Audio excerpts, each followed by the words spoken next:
In this video, I'm going to give you guys a quick review of the 11-gallon air tanks that you get at Harbor Freight, and then I'm going to give you some step-by-step instructions on how to make it a more useful portable tank. I think everybody should have one of these. I've had a 5-gallon one for years, and you can see I've already got a quick disconnect on there that I use for inflating, and it's also got a quick fill system built into it. Good for motorcycles, but it runs out pretty quick. One truck tire and it's empty, so I wanted a bigger tank. And this is what the Harbor Freight one looks like out of the box. You can see it's got a gauge on there. All it shows you is tank pressure, and then it's got the standard valve assembly where you can open up the tank pressure to the inflator, and right next to it you've got a blow-off valve, and you want to be careful because that's awfully close to the red valve. But the inflator has no valve and it has no gauge, so you're going to need your own pocket gauge when you're working with it. To use it, you just fill the tank. We'll get to that in a minute. So you open the valve and you can hear the inflator hose charging, but this gauge only shows you the tank pressure. There's no tire gauge. So you're going to need your pocket gauge to see how much progress you're making when you're filling your tire. Not enough. So now you got to press it onto the tire valve again. You get the point. It's kind of a pain. And if you want to fill it, most gas stations and car washes, you're going to see this type of inflator.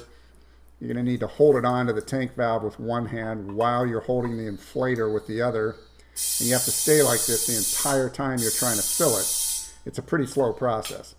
Now, if you've got one of these portables, I love these little 18-volt ones. The head's got a lock on it, so you can lock it onto the tank valve. You don't have to hold it. And it'll take the tank up to 150 PSI. Of course, it will take forever for it to do that. And you'll need a rubber band to hold the trigger. But now you have a complete compressor system with one of these. The problem is, it's been quite a while and we've only got 37 PSI. So you're going to wait quite a while to get it full. Now I've got a compressor here, and you'll notice when I hook it to the tank with my inflator, it shows the tank pressure until I hit the trigger. Then it jumps up to my compressor level. Now these two pieces are going to make one of the most important adapters in this improvement. This is going to be your speed inflator when you screw these together. We'll get to that in a minute. This is called a quick connect. This allows you to connect any kind of device to a high pressure line. And we're going to put one of those on the tank as well. And to put it on the tank, I'm going to need these double threaded adapters and some Teflon tape for all the joints. And I'll show you how to use Teflon tape. When you put it on the joint, in this case when you wrap it on the thread, just wrap it the same direction that you're going to screw the thread. And you notice I'm pulling it nice and tight. That way it contours to the thread.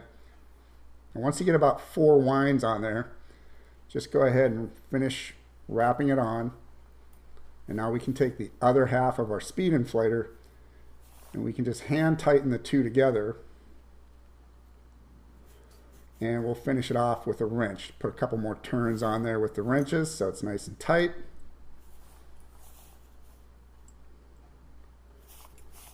And once you're done with that, you've got your speed inflator adapter.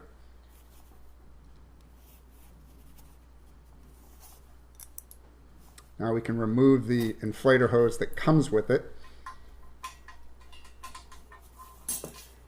And now we can prep our double thread adapter to put on the quick connect. Same as before, I'm going to skip through some of this. But basically you want to put good Teflon wrap on both sides of this. Then we're going to just hand tighten it onto the quick connect. You don't need to torque it on there tight.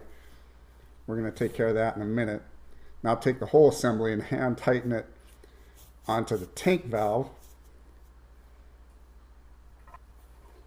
And then when you tighten this with a wrench, you're basically tightening both of those Teflon joints at the same time.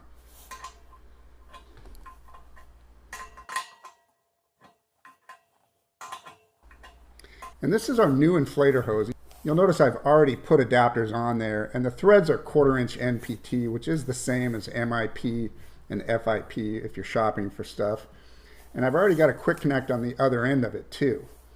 And so it's going to become an extension of our tank pressure when it's hooked up to the tank. And the way these quick connects work is when there's something plugged into it, air can get through. But when there's not, you'll notice I open the valve, nothing comes out. But if I put this speed inflator in here and then open it up, air comes out fast. In fact, I'm going to drain the tank on purpose here.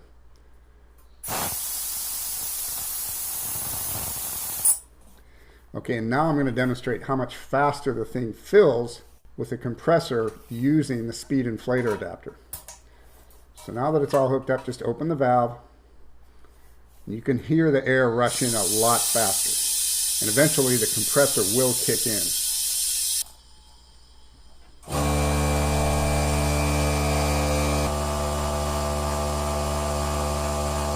And my compressor is set to shut off just over 120 psi, which is just perfect for this tank. And now we can quickly disconnect. And we can connect our new inflator hose, and notice the hose is pressurized, but nothing can come out because it's got a quick connect adapter, which is ready to plug into our inflator. And now this inflator is ready for use. So just to check the gauge, let's plug it into the tank. So it's showing a tank pressure of just over 100 psi, and fortunately, that matches the gauge that came with the tank. It's showing the same reading, so that's a good sign. Now this speed inflator, in about 90 minutes, it's going to make a run for it and you'll never see it again. So you need to tether it to the tank. It's a lot more useful there anyway, because that's where you want it when you're ready to fill the tank quickly. I just used a stretch nylon cord, a couple of zip ties, and when you pull that zip tie tight, don't worry, it's not going to go anywhere. You can use a chain for this, whatever you want. I just like the nylon cord because it stays on there nicely. And now we want to do the other end onto the quick connect on the tank. So now our speed inflator can't go anywhere. It's held on real well. And we can quickly connect our compressor to it when we need to, and just snip off the excess off those zip ties. So now we can plug our inflator on, and it's ready for its intended use. Now when you're at the wheel, the way you use it is the same. You're going to need to open the red valve to release the pressure from the tank into the inflator. And when you plug it onto the wheel, it's going to show you tire pressure until you pull the inflator trigger, and then it's going to show you tank pressure. Well, if this helped you out, please do give a thumbs up and subscribe for future videos. And to help out anybody else trying to build one of these, please do share this video. Thanks for watching.